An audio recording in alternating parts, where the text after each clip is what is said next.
Today we're taking a look at an iPhone 4 that should be running its original software version, iOS 4. I found this one on eBay for pretty much an unbelievable price. It was only $15 plus shipping. I was able to tell that this was running iOS 4 because in the seller's photos, the device was showing the Connect to iTunes for activation screen. Apple removed that in iOS 5 for the on-device activation interface, so it makes it really easy to spot an iOS 4 device. Let's go ahead and get this opened up now.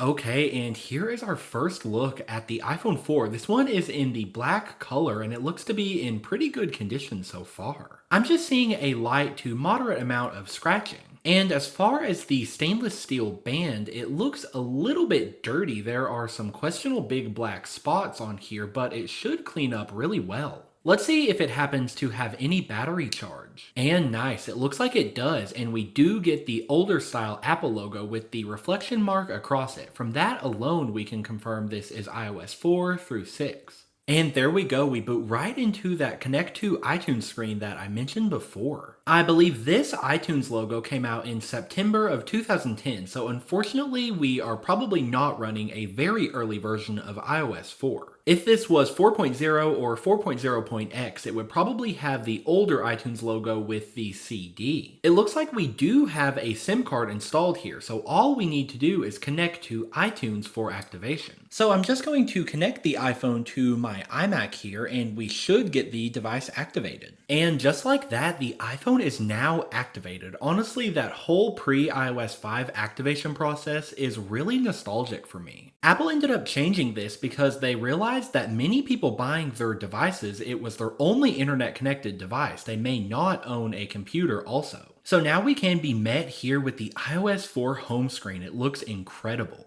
From this, all I can really tell is that we are running 4.1 or newer because we see the Game Center icon here. Let's jump into settings here so we can find out what version and capacity we have. And okay, really cool, we have a 32 gigabyte capacity here. That is super cool for me as I've only ever had 16 gigs in the past with iOS 4. And as far as the version, we also have something pretty cool here, 4.2.1. I am pretty happy about that as well because my other AT&T iPhone 4s are running like 4.3.3 and 4.3.5, I believe. So obviously I am really thrilled to have this in my collection. The seller listed it as a 16 gigabyte model, so I knew there was a small chance that it might be a 32. I'm really surprised though that ended up being the case. I am curious to see what photo is on here. Oh, it looks like it's just a screenshot of the activation screen. Now I'm going to take a second to get this iPhone all cleaned up. It does appear that the home button may be a little bit glitchy. I also want to get some content loaded to it and then we can take a closer look. Okay, well the iPhone 4 cleaned up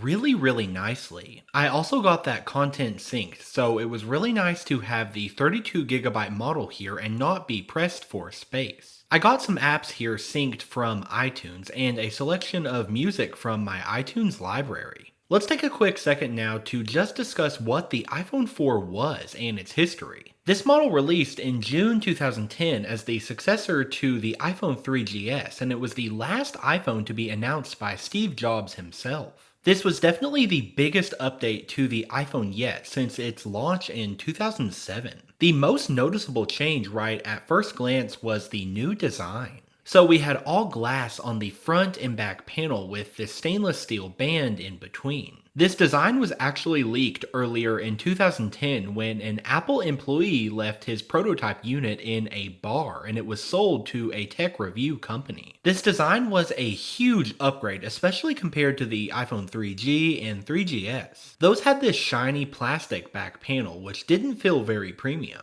Another huge upgrade for the iPhone 4 was the display. Apple called this a retina display because the image was so crisp that the retinas in your eyes couldn't discern individual pixels from a normal viewing distance. It was still the same size as before with 3.5 inches diagonally, but the resolution was now 960 by 640 with 326 pixels per inch. That doubled the iPhone 3GS display resolution, which came in at 480 by 320 with 163 pixels per inch. It's really difficult to convey how important the Retina display was. There just wasn't anything like it on the market at the time in 2010. And its sharpness wasn't the only impressive thing, it was also now laminated to the cover glass. Previously, there was an air gap between the glass and actual LCD. Also, as you can see, these older displays didn't have as good of off-axis viewing angles, so the colors would wash out really badly when you would tilt the device to the side. That was not a problem at all with the iPhone 4 thanks to IPS technology. The SIM card tray was now featured on the side of the device instead of the top. It was also now using the micro SIM standard instead of the traditional full size. One super important new feature that was incorporated into the iPhone 4 was a front-facing camera. So that was really cool to have. It wasn't very good quality or anything like that, but this was way before the era of selfies. And the big hallmark feature that used the front-facing camera was of course FaceTime. So those video calls that we are all so accustomed to today started here on the iPhone 4. Obviously really crazy, one of those things that again you can't really explain the importance of, but back in 2010 it was just so cool to be video calling on a mobile device like this. There were also improvements to the rear-facing camera, so it now came in at 5 megapixels, and for the first time it incorporated a flash. Then for video recording it now came in at 720p HD quality. As far as internal specs, the iPhone 4 was now powered by Apple's own silicon. That was of course the single-core A4 chip that had launched in the original iPad earlier in 2010. For use in the iPhone, it was underclocked from its 1 GHz speed down to around 800 MHz. The RAM amount was improved though, it was now 512 MB compared to the 256 MB on the iPad as well as the iPhone 3GS. So really cool that this was the first iPhone to use an Apple processor. You may not know that the previous iPhones were using Samsung processors. Despite being really technically impressive, the iPhone 4 did have a controversy. And that was of course AntennaGate, where many users were reporting dropped calls or poor cell signal when gripping the device in a way kind of like this. Apple ended up addressing this in a few ways. First off, they pushed a software update with 4.0.1, and that basically recalibrated the way the device would report your cellular signal. They also offered iPhone 4 owners a free case, as apparently using a case helped alleviate those signal issues. One case that was offered was their famous bumper case, which only covered the sides of the device. I believe you could only get the bumper in the black color for free with that program, but still it was pretty cool, and I think it's neat that Apple brought back the bumper case with the 2025 iPhone Air. There were also a couple of late additions to the iPhone 4 lineup. The first of which came in February 2011, and that was known as the CDMA model. Previous iPhones were only officially supported on the AT&T cellular network. So AT&T was considered a GSM network. And just because of how all that worked back in the day, Apple needed to create a second model for CDMA carriers like Verizon. It was visually distinct from the AT&T model iPhone 4s by the antenna design.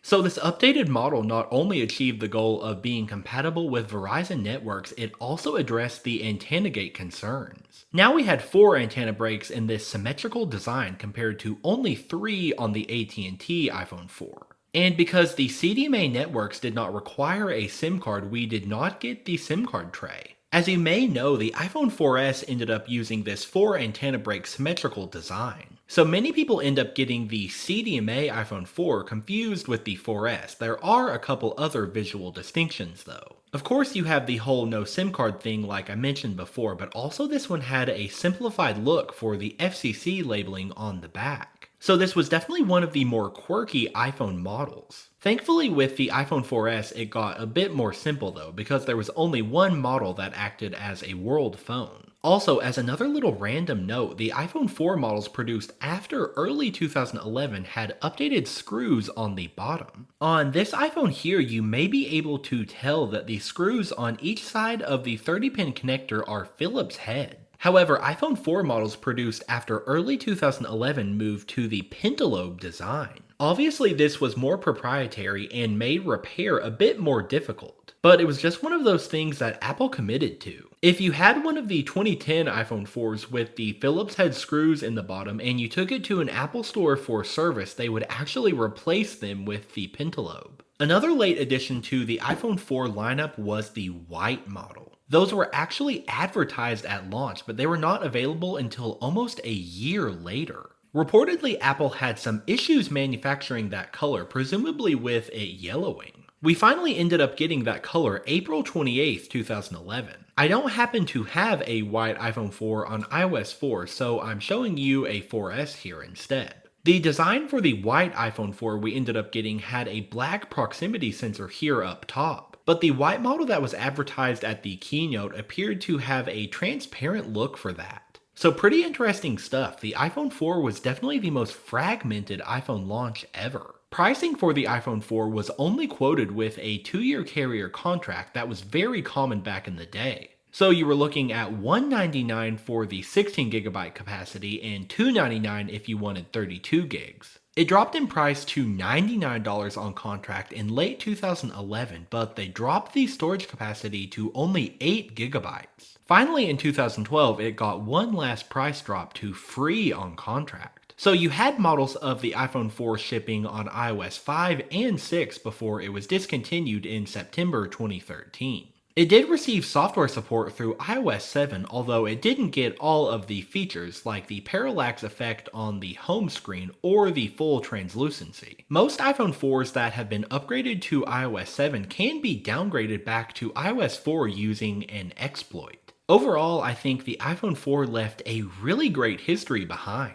These were definitely a status symbol back in the day. I remember wanting one so badly. It was definitely ahead of its time in terms of design and display technology. Unfortunately, the full glass did make them pretty fragile. They were very prone to cracking, especially on the back. Many people that had a white iPhone 4 cracked back panel would color them with highlighters to kind of get a cool rainbow look. So I think that only added to their cultural impact, but now we will turn our attention to iOS 4 on it specifically. First off, I remembered another little trick. So the voice memos app here, this icon was changed in iOS 4.2. That's when it got this more simplistic blue look here, but with 4.1 and older we had this red icon. Both looked pretty much the same when you would launch them though, so a really skeuomorphic fun design. Also, it's important to note that iOS 4 was the first version to be technically referred to as iOS. Previously with versions 1 through 3, these were referred to as iPhone OS. But especially as Apple was expanding the software into different applications like on the iPad, they wanted to simplify it into iOS. This was the first version to give you a wallpaper on your home screen. Previously, this was just stuck being a black image.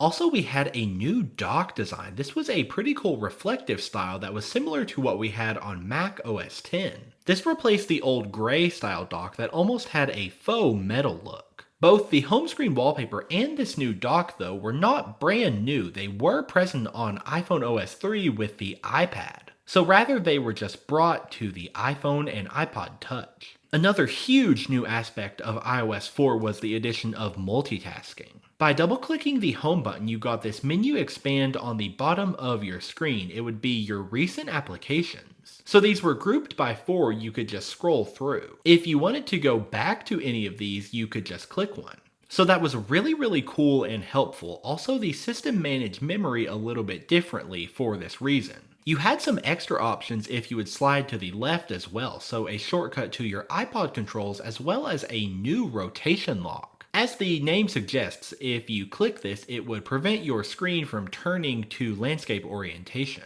Then lastly, if you wanted to close out of applications, you could hold down on them until they went into this wiggle mode. Then you could just press the red minus buttons to kill the applications. So obviously not as elegant of a multitasking experience like we have in iOS today, but back in 2010 it was amazing to finally have. Another new feature for iOS 4 was folders. As you can see, you had a folder on the first page of your home screen by default. These had a really skeuomorphic look with the linen style background. This was a huge upgrade, especially for organizing your applications. iOS 4 was the last version to have the dedicated iPod application for the iPhone and iPad. Starting with iOS 5, they split that up between music and videos. So taking a look at the iPod application, one of my favorite features with this is cover flow.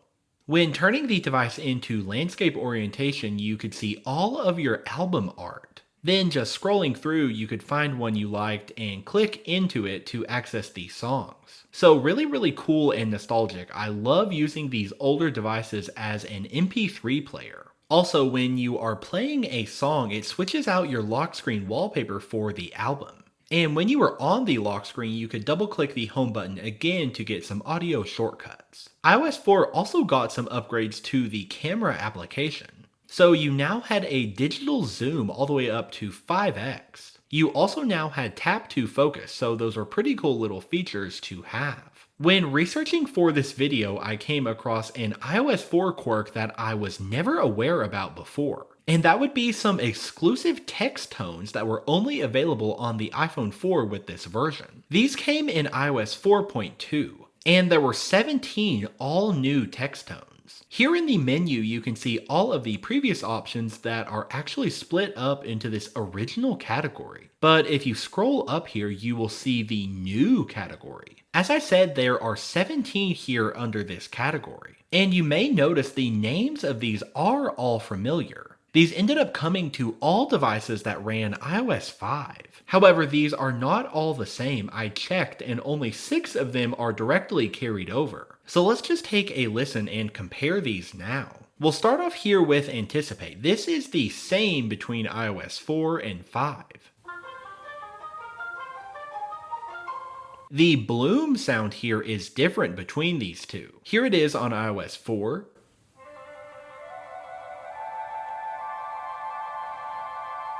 And here it is on iOS 5. So really interesting. The sound is quite a bit longer on iOS 4. I believe many users complained about that, so they shortened them for iOS 5. Let's move on to Calypso with iOS 4. And here is the updated iOS 5 sound. Here is Choo Choo for iOS 4. And here is the updated version for iOS 5. The Descent sound is the same between both of these. Here is Fanfare for iOS 4. And here is Fanfare for iOS 5. Here's Ladder on iOS 4. And here is that on iOS 5. The Minuet sound is the same between these two.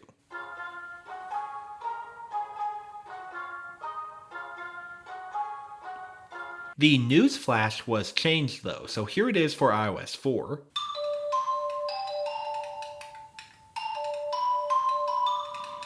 And for iOS 5. Here is Noir on iOS 4. And iOS 5. The Sherwood Forest is the same between these two. The Spell sound was changed quite a bit, so here it is on iOS 4.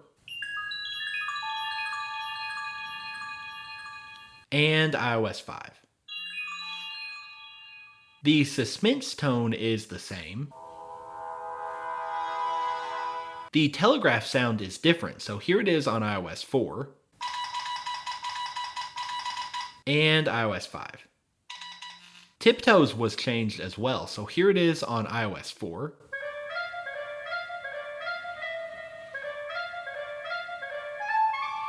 And iOS 5. The typewriter tone was changed a little bit. And lastly here, the update sound is the same. So again, just really crazy that there was different text tones exclusive to the iPhone 4 on iOS 4. I believe the only other time Apple did this in their history is with the iPhone 10 on iOS 11. That one had the exclusive reflection tone. Also, getting back into settings on the iOS 4 iPhone 4, we will check out the wallpapers here. So this was a very nice selection. We did have a new option for iOS 4 here with the droplets. Although, kind of like the dock, this one had appeared on the iPad with iPhone OS 3. We had some other nice options that we hadn't got before though. Quite a few like textures and different nature images. I've always thought this peacock feather is really nice for the iPhone 4 because it shows off the quality of the Retina display so well. I'm always really into the stock look though, so I tend to just go with the default for the version. It's almost more interesting to consider what iOS 4 didn't have, however, so there was no iMessage, there was no iCloud, and no notification center. All of those ended up coming in iOS 5, and I think they did a lot for the overall experience.